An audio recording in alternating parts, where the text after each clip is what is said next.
Richard Francis Barton nació el 19 de marzo de 1821 en Torquay, Inglaterra, y falleció el 20 de octubre de 1890 en Trieste, Imperio Austrohúngaro. Fue un cónsul británico, explorador, traductor y orientalista, aunque él se consideraba a sí mismo fundamentalmente un antropólogo y cultivó ocasionalmente la poesía. Se hizo famoso por sus exploraciones en Asia y África, así como por su extraordinario conocimiento de lenguas y culturas. De acuerdo con un recuento reciente, hablaba 29 lenguas europeas, asiáticas y africanas. Vivió en la India durante 7 años, donde tuvo ocasión de conocer las costumbres de los pueblos orientales. Completó los mapas de la zona colindante al Mar Rojo por encargo del gobierno británico, interesado en el comercio con la zona. Viajó en solitario para conocer la Meca, para lo que se disfrazó de árabe, proeza sobre la que él mismo escribió en The Pilgrimage to al-Medina and Mecca, mi peregrinación a la Meca y Medina. Se le debe la primera traducción integral al inglés de las Mil y una noches y del Kama Sutra, así como una brillante traducción del poema épico y clásico portugués Os Lusíadas, de Luis de Camões, al inglés, junto a Jonan Ingespe, que viajó a África donde descubrió el lago Tanganica. También viajó por los Estados Unidos, donde describió la comunidad mormona en su libro The City of the Saints, y parte de Brasil. Fue cofundador de la Sociedad Antropológica de Londres junto al Dr. James Hunt.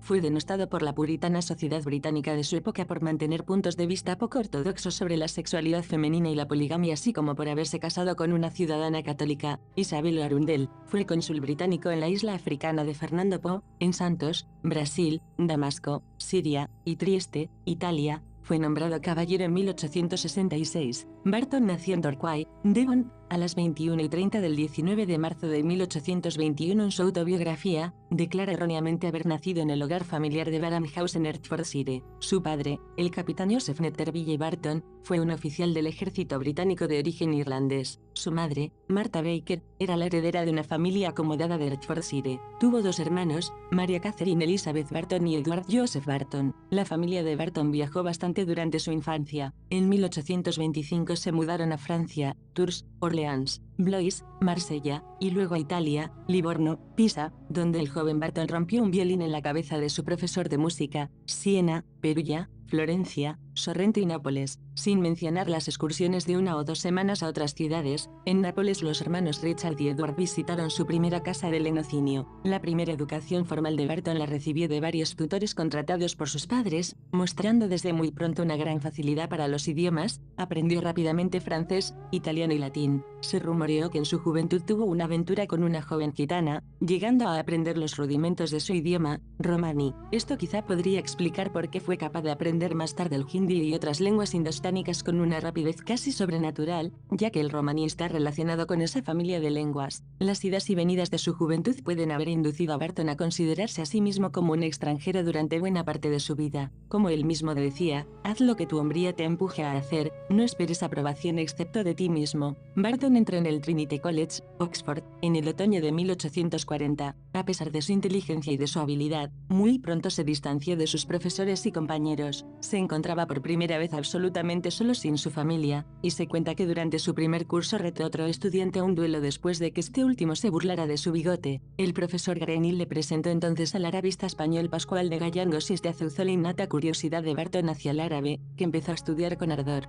John Barley le incitó a estudiar ciencias ocultas y también dedicó algún tiempo a aprender cetrería y esgrima, materia esta última en la que llegaría a ser una de las primeras espadas del Imperio Británico y a la que consagrará The Book of the Sword, 1884. En 1842 participó en una carrera de caballos campo a través, la famosa steeplechase, en deliberada violación de las normas de la universidad, pues se consideraba propia de gente de baja clase social, y a continuación se atrevió a proponer a las autoridades académicas que se permitiera a los estudiantes acudir a tales eventos, esperando ser suspendido, esto es, expulsado con la posibilidad de ser readmitido, como había sucedido con otros estudiantes menos provocativos que habían asistido a la cacería. Barton fue sin embargo definitivamente expulsado del Trinity College, en un desprecio final al entorno que había aprendido a denigrar. Se dice que Barton destrozó los parterres de flores del colegio con su caballo y su carruaje cuando abandonó Oxford. Barton se alistó en el ejército de la Compañía de las Indias Orientales, Tenía la esperanza de participar en la Primera Guerra Afgana, pero el conflicto había terminado antes de que llegara a la India. Le destinaron al 18º de Infantería Nativa de Bombay, con base en Gujarat, bajo el mando del general Charles James Napier. Su servicio en la India fue accidentado, sus continuas críticas y desplantes a una comunidad británica a su ver irresponsable en el fondo y frívola en las formas le valieron una reputación oscura. En sus múltiples escritos criticó con dureza la política colonial británica, así como el modus vivendi de los oficiales de la compañía. ¿Qué se puede esperar de un imperio sufragado por tenderos? Durante su estancia se convirtió en fluido hablante de hindi, gujarati y marathi así como de persa y árabe. Sus estudios de cultura hindú llegaron a tal punto que, mi profesor hindú me permitió oficialmente vestir el janeu, cordón brahman, aunque la verdad de esta afirmación ha sido puesta en duda ya que ello habría requerido largo tiempo de estudio, ayuno y el afeitado parcial de la cabeza. Este interés de Barton por la cultura hindú y su participación activa en los rituales y religiones del país le valió el rechazo de algunos de sus camaradas militares, quienes lo acusaron de volverse nativo, llegando a bautizarlo como el negro blanco. Barton mantenía un grupo de monos domesticados con la idea de aprender su lenguaje. También se ganó el apodo de Dick el Rufián por su ferocidad demoníaca como luchador y porque había luchado con más enemigos en combate singular que ningún otro hombre de sus tiempos. Fue designado para participar en la cartografía del Sind y aprendió el uso de los instrumentos de medición, conocimientos que le resultarían útiles después en su carrera de explorador. En esa época empezó a viajar disfrazado. Adoptó el alias de Mirza Abdullah y a menudo consiguió pasar desapercibido entre los nativos, hasta el punto de que sus compañeros oficiales lo confundían con uno de ellos. Fue a partir de entonces cuando empezó a trabajar como agente para Napier y, aunque los detalles de sus actividades no se conocen, se sabe que participó en la investigación encubierta de un burdel del que se decía que era frecuentado por soldados ingleses y en el que las prostitutas eran jovencitos. Su interés de toda la vida en las distintas prácticas sexuales le llevó a escribir un informe detallado sobre los burdeles de Karachi que le habría de causar problemas cuando algunos de los lectores del informe, sobre el que le habían asegurado que se mantendría en secreto, llegaron a creer que el propio Barton había participado en algunas de las prácticas descritas en sus textos. En marzo de 1849 regresó a Europa de baja por enfermedad. En 1850 escribió su primer libro, Goa y las montañas azules, una guía a las regiones de Goa y la estación balnearia de Ooty, donde esperaba recuperarse de una enfermedad contraída durante su estancia en Baroda. Viajó a Boulogne para visitar su escuela de esgrima y fue allí donde se encontró por primera vez con su futura esposa Isabel Arundel, una joven católica de buena familia. Movido por el deseo de aventuras, Barton consiguió la aprobación de la Royal Geographical Society para explorar la zona y consiguió una autorización del Consejo de Administración de la Compañía Británica de las Indias Orientales para que le dieran un permiso indefinido del ejército. El tiempo que pasó en el Sind le había preparado bien para su Hajj, peregrinación a la Meca y, en este caso Medina, y los 7 años en la India le habían familiarizado con las costumbres y el comportamiento de los musulmanes. Fue este viaje, iniciado en 1853, el que hizo famoso a Barton. Lo había planeado cuando viajaba disfrazado entre los musulmanes de Sind y se había preparado minuciosamente para la tarea con el estudio y la práctica, incluyendo el hacerse circuncidar para reducir más el riesgo de ser descubierto, como ya había hecho uno de sus modelos, el espía español Domingo Badía, Ali Bey. Aunque Barton no fue el primer europeo no musulmán que realizó el Hajj, tal honor se debe a Ludovico de Bertema en 1503, su peregrinaje es el más famoso y mejor documentado de su época. Adoptó varios disfraces incluyendo el de patán, moderno pastún, para justificar cualquier peculiaridad de su habla, pero incluso así tuvo que demostrar gran comprensión del intrincado ritual islámico y familiaridad con las minucias de las maneras y la etiqueta orientales. El viaje de Barton a la Meca resultó bastante accidentado y su caravana fue atacada por bandidos, una experiencia común en la época. Como él mismo escribió, aunque ni el Corán ni el sultán piden la muerte del judío o cristiano que traspasen las columnas que señalan los límites del santuario, nada puede salvar a un europeo descubierto por el populacho o uno que tras la peregrinación se haya mostrado a sí mismo como infiel. El peregrinaje le dio derecho al título de Hajj y a llevar un turbante verde. La narración del propio Barton sobre su viaje apareció en 1855 en su obra de pilgrimaje al Medina en Mecca, Mi peregrinación a la Meca y Medina. En marzo de 1854 fue transferido al departamento político de la Compañía de las Indias Orientales. La naturaleza exacta de su trabajo en esa época es incierta, aunque parece probable que espiara para el general Napier. Fue en septiembre de ese año cuando se encontró por primera vez con el capitán, entonces teniente Jonan Ingspeke, quien lo acompañaría en su exploración más famosa. Su siguiente viaje le llevó a explorar el interior del país somalí, moderna Somalia, ya que las autoridades británicas querían proteger el comercio por el Mar Rojo.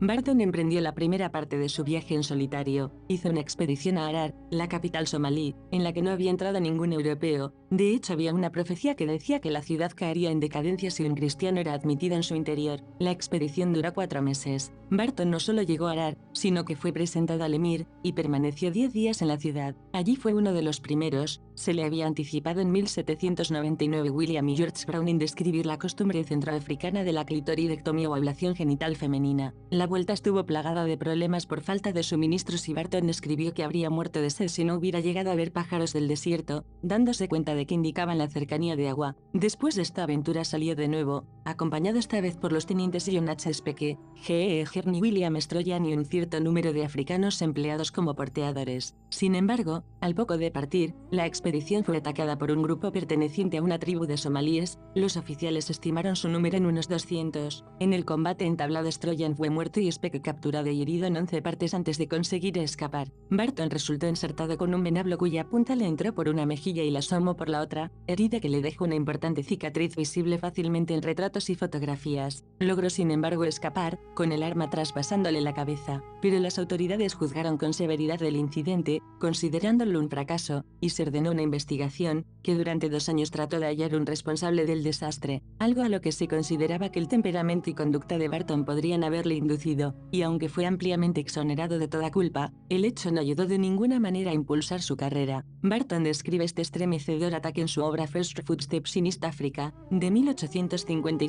Mis primeros pasos en África Oriental. En 1855 se reincorporó al ejército, desplazándose a Crimea en la esperanza de participar en el servicio activo en la guerra de Crimea. Le asignaron funciones de espía. Sirvió en la plana mayor de Beatson's Horse, un cuerpo de guerreros locales Basibazoux bajo el mando del general Beatson, en los Dardanelos. El cuerpo fue desbandado a continuación de un motín después de que rehusaran cumplir órdenes y el nombre de Barton fue mencionado, en detrimento suyo, durante la investigación subsiguiente. En 1856, la Real Sociedad Geográfica financió otra expedición en la que Barton salió desde Zanzíbar para explorar un mar interior del que se conocía su existencia. Su misión era estudiar las tribus locales y averiguar qué exportaciones se podían realizar desde esa región. Se esperaba que la expedición pudiera llevar al descubrimiento de las fuentes del Nilo, aunque ese no era el objetivo explícito. Se le había dicho a Barton que solo un tonto diría que la expedición buscaba encontrar las fuentes del Nilo porque, si finalizara la expedición sin encontrarlas, se consideraría un fracaso pese a que se hiciera cualquier otro descubrimiento. Antes de salir para África, Barton propuso matrimonio a Isabel Arundel, y ambos quedaron comprometidos en secreto. La familia de ella nunca hubiera aceptado el matrimonio puesto que Barton no era católico ni rico.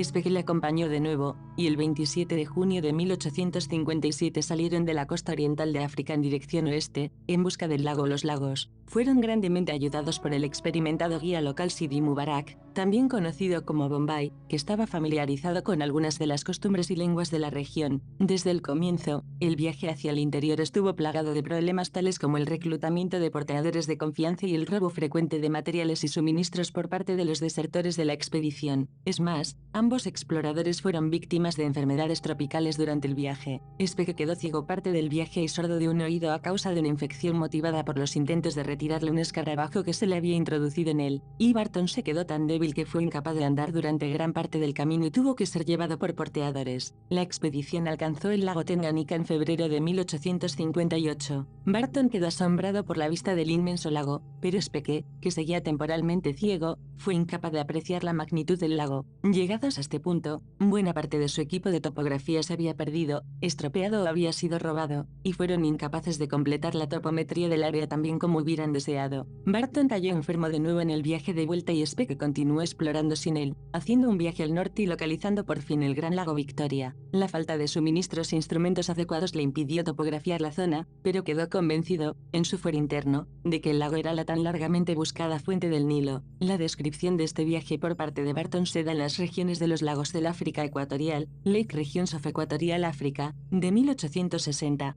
Speke expuso su propia versión del viaje en The Journal of the Discovery of the Source of the Nile, 1863. Tanto Barton como Speke quedaron en un estado de salud penoso tras su dificultosa expedición y regresaron a casa por separado. Como era habitual en él, Barton realizó detalladas anotaciones, no solo de la geografía, sino también de las lenguas, costumbres y hábitos sexuales de las gentes que encontró. Aunque fue la última de las grandes expediciones de Barton, sus notas geográficas y culturales fueron de gran utilidad para las subsiguientes expediciones de Speke y James Augustus Grant, Samuel Baker, David Livingstone y Henry Morton Stanley. La expedición de Speke Cary Grant, 1863, partió también de la costa oriental, cerca de Zanzíbar, y fue rodeando la orilla occidental del lago Victoria hasta el lago Alberto, retornando al fin triunfalmente por el Nilo. Sin embargo, de manera crucial, perdieron la pista del curso del río entre el lago Victoria y el lago Alberto. Esto dejó a Barton y a otros en la duda de que las fuentes del Nilo hubieran sido identificadas de forma concluyente. Richard Barton hacía amistades en múltiples ambientes, entre ellas, quizá la más respetable fue la del apóstol de Cambridge Monckton Milnes, propietario de una de las mayores bibliotecas privadas de Inglaterra en 4 idiomas, pero también de la mayor colección de literatura erótica del país, que sirvió a Barton para documentar su erudición de erotómano. Aquel reunía un salón de intelectuales que Barton solía frecuentar. También conocía al pervertido pornógrafo Frederick Ankeny, que encuadernaba algunos de sus libros en piel humana, y era amigo del poeta masoquista del decadentismo Swinburne, quien también frecuentaba el salón de Milnes. Todas estas malas compañías no arredraron a Isabel Arundel, y en enero de 1861 se casó en secreto, previniendo la oposición de su familia, con Richard Francis en una ceremonia en la que él no quiso asumir la fe católica de su esposa. Al menos en ese momento, a lo largo de su vida coquetearía con otras creencias como el ocultismo y el sufismo, sin decantarse claramente por ninguna. En 1862 Barton entró a servir en la carrera diplomática como cónsul británico en la colonia española de la isla de Fernando Po, actual Bioko, en Guinea Ecuatorial, donde el clima y las enfermedades tropicales habían diezmado peligrosamente a la población europea. No era, ciertamente, un buen destino, y por eso Isabel no lo acompañó durante la mayor parte del tiempo, que, además, aprovechó Barton para explorar el África Negra. Estuvo, por ejemplo, en el reino de Benín, del cual relató sus fetiches y sacrificios humanos. Visitó, sin embargo, de vacaciones, la isla de Madeira con Isabel. En esta época realizó un viaje por el río Congo hasta las cataratas de Yeyale y más allá, y lo describió en su libro Dos viajes a la tierra de gorilas. En septiembre de 1864 fue nombrado cónsul de Su Majestad en Santos, entonces un humilde puerto brasileño a 230 millas al sur de Río de Janeiro, y la pareja se reunió allí en 1865. Viajó a través de las montañas del Brasil y en canoa por el río San Francisco, desde su nacimiento hasta la catarata de Paulo Afonso. En 1868 renunció, entre otras cosas por haber sido pasto él y su esposa de todo tipo de enfermedades tropicales. Tuvo tiempo, sin embargo, de visitar la zona de guerra del Paraguay 2 veces, en 1868 y en 1869, algo que describió en sus cartas de los campos de batalla del Paraguay, quedando impresionado por el salvajismo de la contienda. En 1869, cuando estaba en Lima, fue nombrado cónsul en Damasco con 1000 libras de paga, un puesto ideal para él, que era un orientalista experto. Antes, sin embargo, de marchar hacia allá se paseó por Córdoba, Mendoza y Buenos Aires, y aún se dice que se acercó a Chile, aunque no hay pruebas seguras. Fue recibido por Bartolomé Mitre y por el presidente Domingo Faustino Sarmiento. Tras pasar por Londres, fue unas semanas a Bicho a tomar las aguas con su amigo y corresponsal, el gran poeta del decadentismo Algernon Charles Swinburne, sumido entonces en las ciénagas del alcoholismo, e intentó sin éxito rehabilitarlo poniéndose él mismo de ejemplo, ya que en esa época y con un gran esfuerzo de voluntad logró abandonar la bebida. Allí se encontró también al pintor Frederick Leighton y a la cantante de ópera Adelaide Kimball Sartoris, y juntos celebraron inolvidables veladas, pero su mujer Isabel fue a sacarlo de allí, marchándose ambos esposos a los Alpes franceses y a Turín, y luego hacia Damasco. Allí pasó 2 años terribles, sobre todo para Isabel, que encontró aquel lugar mucho más inhóspito que Brasil. Amistaron sin embargo con Jane Digby y con Abedi al-Qadir, un líder político argelino exiliado. Intentó mantener la paz entre las 3 religiones, sin embargo, se enemistó a gran parte de la población judía por su oposición a la costumbre del consulado británico de tomar medidas contra los que no cumplían con los préstamos. Barton no vio razón para continuar con esta política, lo que causó una gran hostilidad. Fue destituido como cónsul y lo sustituyó Thomas Hago, retornando descorazonado a Londres sin ni siquiera intentar defenderse, hasta que su mujer Isabel emprendió la causa de su rehabilitación visitando a sus enemigos y a las esposas de sus enemigos, y le fue bastante fácil. Numerosas personas eran propicias a testificar y escribir cartas en elogio suyo y de su honradez y rectitud.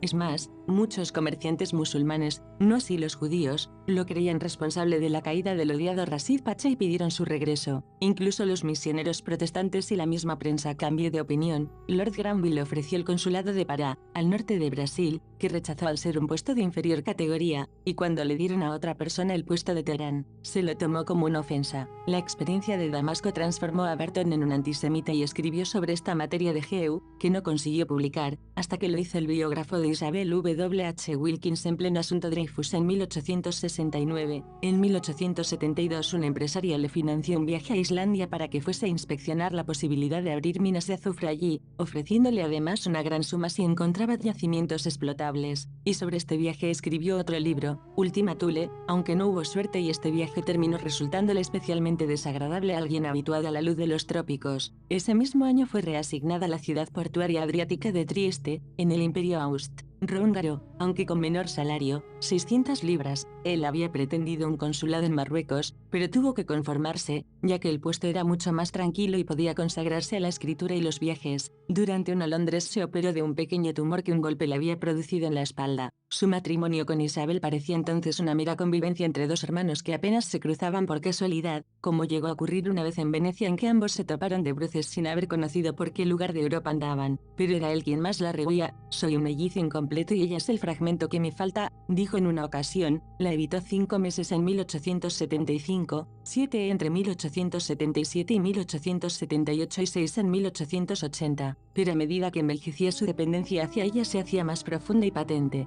En Trieste vivían, cuando convivían, en el último piso de un hotel, en un espacioso apartamento de 10 habitaciones que fueron ampliando gradualmente hasta las 27, la mayor parte para llenarlas de libros. Ya en 1877 poseía 8.000, y con la colección de objetos religiosos de Isabel y los tapices, esmaltes, alfombras, bandejas y divanes orientales de Richard Francis, quien ocupaba además las mesas para los materiales de sus obras. Posteriormente, como recibieron varias herencias, tuvieron dinero suficiente para comprarse un palazzo. Además, mantenían una tertulia con los amigos en el ayuntamiento, y su esposa otra con sus amigas los viernes. Barton entabló amistad con los profesores Luigi Calori, Ariodante Fabretti y Giovanni Capellini, rector de la Universidad de Bolonia, y realizó excavaciones arqueológicas en la península de Istria, describiendo en un artículo sus hallazgos. También se interesó por el misterio del etrusco en su libro Etrusca en Bolonia, sin sacar nada en limpio. Este trabajo fue recibido con malas críticas, aunque lo buscaron con este motivo en Triste Archival H. Saize, Arthur Evans y Heinrich Schliemann. Por el contrario, el libro de su esposa The Inner Life of Syria, Palestine, and the Holy Land, publicado el mismo año que Etrusca en Bolonia, 1876, alcanzó un éxito sonado y Barton incluso se sintió celoso. Entre 1872 y 1889 publicó 8 obras nuevas en 13 volúmenes, un total de 5.000 páginas. Inició en 1875 la redacción de su autobiografía, que sería plagiada y alterada cuando se publicó bajo el nombre de su presunto biógrafo Francis Hickle, por lo que la dejó interrumpida. Sus trabajos más importantes en estos años fueron, por un lado, el comienzo de su monumental traducción del árabe de las 1001 noches, 16 volúmenes publicados entre 1885 y 1888, con sus caudalosas notas y ensayos anexos, y por otro una obra de erudición que pasó casi desapercibida, un Explorer Siria. La primera obra estaba compuesta a propósito contra la pacata pudicia del anterior traductor Edward William Lane, recientemente fallecido en 1876, que había estragado el texto, y llevaba anexo un ensayo que Barton tituló llanamente Pederasty y que en sus ediciones separadas inglesas y americanas suele aparecer bajo el título de The Sotadic Zone, un trabajo pionero en los estudios sobre homosexualidad y prácticas sexuales desviadas, que tanta importancia adquirirían ulteriormente con el psicoanálisis y la sexología moderna, adelantándose en casi 13 años al estudio sobre la homosexualidad de Havelock Ellis, con que este famoso sexólogo inglés decidió comenzar los estudios de psicología sexual, y en casi 15 a la aparición del anuario de Magnus Hirschfeld, en que este empezó a publicar sus estudios sobre los Zwischenstufe-fenotipos sexuales intermedios. Esto le ganó a Barton una amplia fama de homosexual en la estrecha y victoriana sociedad de su época,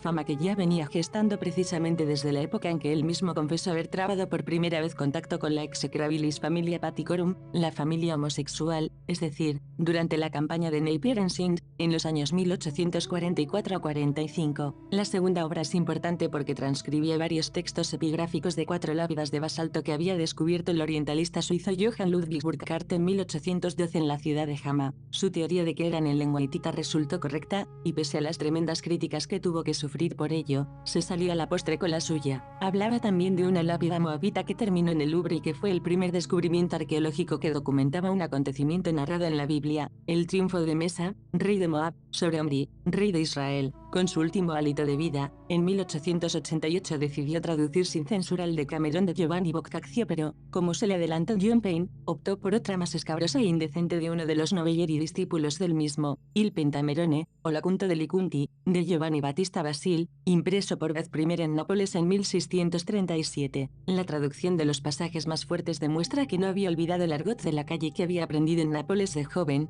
Así, al describir una pelea entre una anciana y un muchacho que había roto su cántaro de una pedrada, nos ofrece el siguiente diálogo: Amanso, sesos de mosquito, miacamas, bailacabras, perseguidor de enaguas, soga de ahorcado, mula mestiza, zanquilargo, a partir de ahora, que se adueñe de ti la parálisis y tu madre se entere de malas noticias. Bellaco chulo, hijo de ramera. El muchacho, que tenía poca barba y todavía menos discreción, al oír esta marea de insultos, le pagó con la misma moneda diciendo: es que no sabes contener tu lengua, abuela del diablo, vómito de toro, asfixia niños, fregona, vieja tirapedos. La tumba de Richard Francis Barton. Barton padecía insomnio y desayunaba a las 5 de la mañana, paseaba por las montañas ayudándose de un bastón de hierro tan pesado como un rifle, practicaba 1 hora de esgrima todos los días, llegó a ser considerado el tercer espadachín del Imperio Británico, y en verano hacía natación. Los Barton hacían ocasionales escapadas a Venecia, Roma, Londres y sus balnearios alemanes favoritos, pero en sus últimos años esta rozagante salud se desmoronó rápidamente y el famoso explorador falleció en 1890 corroído por la gota, las enfermedades circulatorias, las anginas de pecho y las secuelas de enfermedades tropicales mal curadas. Sus restos fueron repatriados a Londres y, como el gobierno no autorizó que su cuerpo reposara en el Panteón de Hombres Ilustres de Westminster, acabó descansando en Mortlake, Surrey, en una famosa tumba con forma de tienda beduina de campaña diseñada por su esposa Isabel, quien aprovechó el lobito para quemar bastantes de los escritos de su marido, incluida la mayoría de sus diarios, que consideró ofensivos a su memoria y a las buenas maneras. Ella escribió una de sus biografías y yace allí también junto a él. Al Real Instituto Antropológico de Londres fue a parar la gigantesca y selecta biblioteca privada de Barton y buena parte de sus manuscritos. Gran parte de su epistolario con el erotómano Monckton Milnes se conserva en el Trinity College de Oxford, y la mayor parte de la correspondencia entre él y su esposa y otros manuscritos se encuentran en la Biblioteca Huntington de San Marino, California. Otros documentos y manuscritos se hallan en colecciones privadas. Richard Barton publicó 43 volúmenes sobre sus expediciones y viajes, escribió 2 libros de poesía, más de 100 artículos y una autobiografía. Además tradujo en 16 tomos rigurosamente anotados Las Mil y Una Noches, 6 obras de literatura portuguesa, incluido el clásico poema épico Os Lusíadas, de Camões, 2 de poesía latina, las elegías de Catulo, los Priapeos, y 4 de folclore napolitano, africano e hindú. Todos conservan abundantes anotaciones que atestiguan su erudición. Tal vez el mejor retrato de la personalidad de Richard Francis Barton se hiciera en el artículo necrológico de James Sutherland Cotton para la revista Academy. Le gustaba considerarse antropólogo y, al utilizar este término, lo que quería indicar era que consideraba como su terreno todo lo concerniente a hombres y mujeres. Se negaba a admitir como vulgar o sucia cualquier cosa que hiciesen los humanos, y se atrevía a escribir, para que circulasen de manera privada, los resultados de su extraordinaria experiencia. Todo lo que decía y escribía llevaba el sello de su virilidad. No escondía nada, no alardeaba de nada. Sus íntimos sabían que Barton era más grande que lo que dijera o escribiera. Su biblioteca particular, considerada en su día una de las más completas de Europa, ascendía a unos 8000 volúmenes. Dick el Rufián. Escándalos públicos. Richard Barton fue siempre un personaje controvertido y había algunos en la sociedad victoriana que abandonarían una sala antes que ser vistos en su compañía, pero por eso mismo atraía enormemente la curiosidad. En su carrera militar fue llamado a veces Dick el Rufián y su falta de respeto hacia la autoridad y las convenciones le crearon muchos enemigos y una reputación de sinvergüenza en algunos entornos. Había una serie de rumores sobre el que significaban que no sería precisamente bienvenido en una casa victoriana. Para empezar, en una sociedad en la que la represión sexual era la norma, los escritos de Barton eran inusualmente abiertos y francos acerca de su interés en el sexo y la sexualidad. Sus relatos de viaje están a menudo llenos de detalles acerca de la vida sexual de los habitantes de los lugares que atravesaba y muchos de esos detalles tuvieron que ser como poco chocantes para el victoriano medio. El interés de Barton por la sexualidad le llevó a realizar mediciones de la longitud de los penes de los habitantes de varias regiones que incluyó en sus libros de viajes. También describió las técnicas sexuales comunes de los lugares que visitó, ofreciendo indicios de que había participado, y por tanto rompiendo los tabúes raciales y sexuales de su tiempo. Naturalmente, mucha gente consideró la sociedad Kama Sutra y los libros que publicaba como escandalosos.